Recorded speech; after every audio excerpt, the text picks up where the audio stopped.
In this week's Cyberpunk 2077 news, January 10th, 2019 was finally upon us. For the past couple of months, I have been inundated with messages on a daily basis that January 10th will herald a new era for Cyberpunk 2077 news. Commentators expected nothing less than new Cyberpunk 2077 gameplay, or perhaps the Cyberpunk 2077 release date. CD Projekt Red might even announce that Alt Cunningham will be appearing on the cover of Playboy magazine, rather like Triss Merigold from the Witcher series. Surely all these internet commentators and street rats could not be wrong. In anticipation of these Cyberpunk 2077 news updates, I took the day off work and conducted surveillance on the Cyberpunk 2077 Twitter account.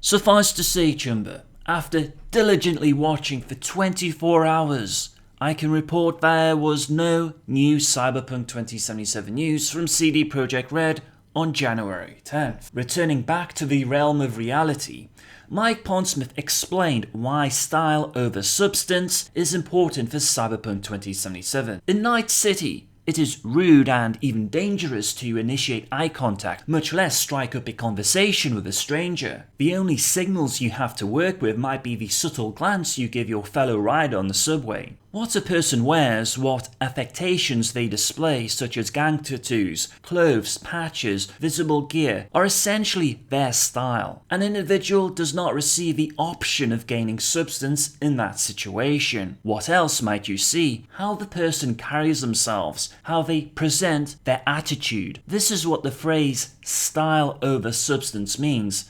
In a dangerous predator-filled environment, how you present yourself to the world is of utmost importance. You need to look like an equally dangerous predator to have any chance of not becoming prey in Cyberpunk 2077. Style over substance. Attitude is everything.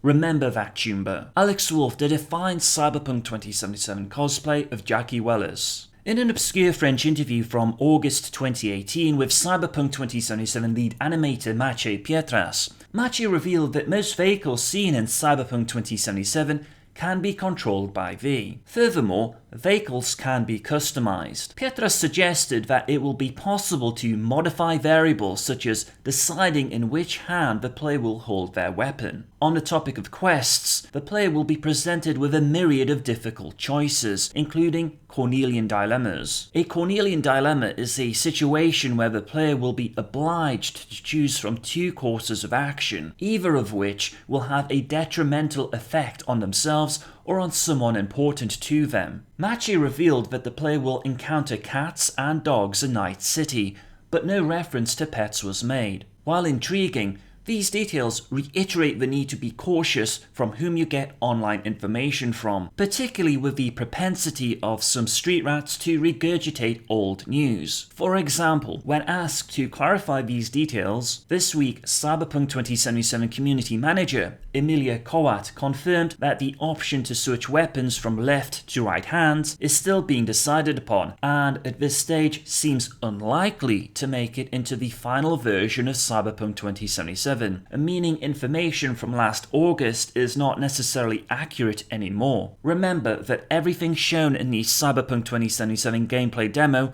was subject to change. On the topic of vehicles, a few Chumbas have asked about the possibility of there being flying vehicles in Cyberpunk 2077. Previously, Mike Pondsmith commented that while there were flying vehicles in Cyberpunk 2020, he put them in there because they represented a fast and efficient way of getting characters from one end of Night City to another. In a similar fashion, the trauma teams were incorporated into the game to act as clerics. However, in Cyberpunk 2077, Mike Pondsmith explains having a digital three-dimensional environment changes many variables. Flying cars may be cool, but they are not intended for flying car gun fights. That was not their function in Cyberpunk 2020. The same function might be broken within the Cyberpunk 2077 game, so anticipate a myriad of changes from Cyberpunk 2020. My Chumbas at Artalsorian Games are currently doing a countdown to the dark future.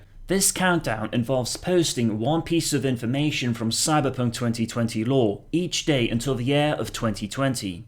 Topics have included Johnny Silverhand, the Samurai, and the origins of Cyberpunk 2013. For example, Lisa Pondsmith and Walter John Williams were among the original playtesters for Cyberpunk 2013. Lisa Pondsmith made several contributions to the lore, including creating Virtuosos, a gang of insane clowns who terrorized Night City. She also created Alt Cunningham, the #1 super wizard class hacker in Cyberpunk 2020. Walter John Williams was recognized as one of the founders of the Cyberpunk genre thanks to his Hardwired series. That series would become adapted by Walter Williams and Mike Pondsmith into an official alternate setting for Cyberpunk with the Hardwired sourcebook for Cyberpunk 2013.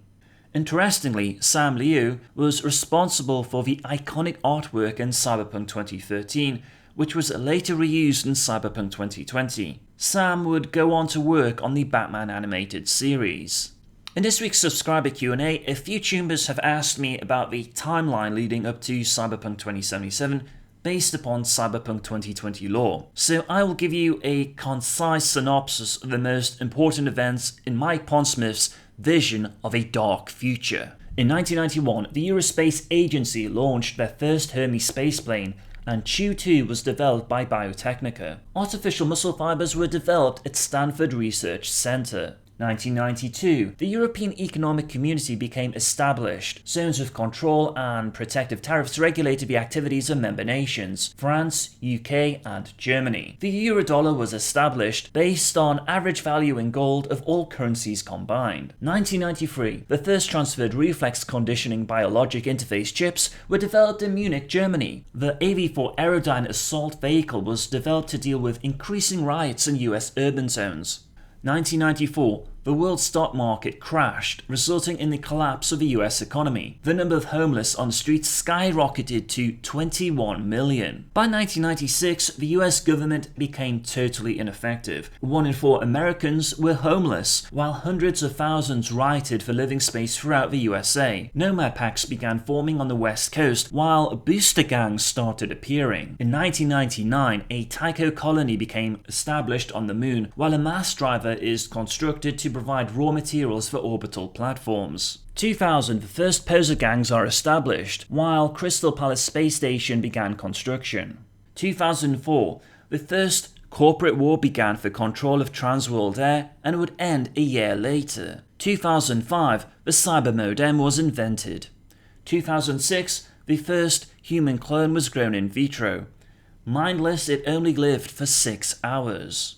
2007, the second corporate war began over oil fields in the South China Sea. Braindance was developed. 2008, an orbital war breaks out between Eurospace and the Americans until the Tycho colony mass driver drops a rock on Colorado Springs, and an easy peace is reached. 2009, corporations eradicate mob rule in Night City. 2011, the Crystal Palace is completed. The European Space Agency now has a permanent hold in the high orbit zone. 2013, the first artificial intelligence was developed at Microtech's Sunnyvale facility. 2014, Ihara Group Transformations redesigned the net. Netrunner Rashe Bartmos planted the data crash virus into the architecture of the net. 2016, the third corporate war is fought in the net as rival corporations attack each other's data fortresses. 2017, the first self-aware human clones are created. 2020, a corporate AV crash releases a nanotech carbon plague on the outskirts of Night City. Adults die,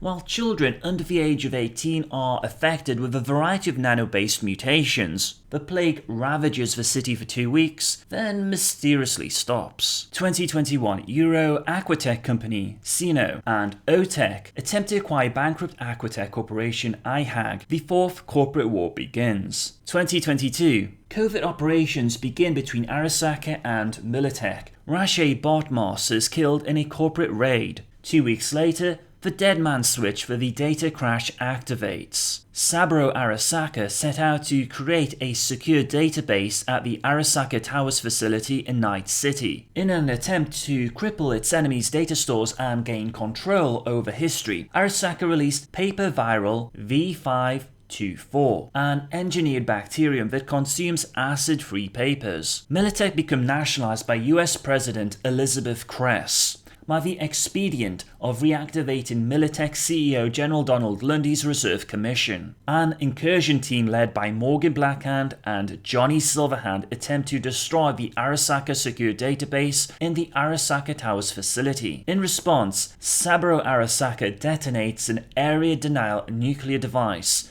which destroys most of central Night City. The Arasaka nuke cracked the city water table, flooding lower regions to depths of over 50 feet. The nuke's enhanced EMP effect also fried most of the cyberware in the city, rendering thousands deaf, blind, or functionally limbless. Over 1 million people are killed, another million die in the resulting after effects. Saburo Arasaka's son Kei Arasaka commits suicide via soul killer. The Japanese Self-Defense Force Admiral Hiroyuki Hattori captures Saburo Arasaka in his mountain compound in Hokkaido. In a televised military trial, he condemns Arasaka and personally beheads Saburo Arasaka with his own sword. Hattori subsequently sends the head back to US President Elizabeth Kress to express the profound apologies of the Japanese people. That brings us to the end of events from Cyberpunk 2020, which might be relevant to Cyberpunk 2077. To put this timeline into context,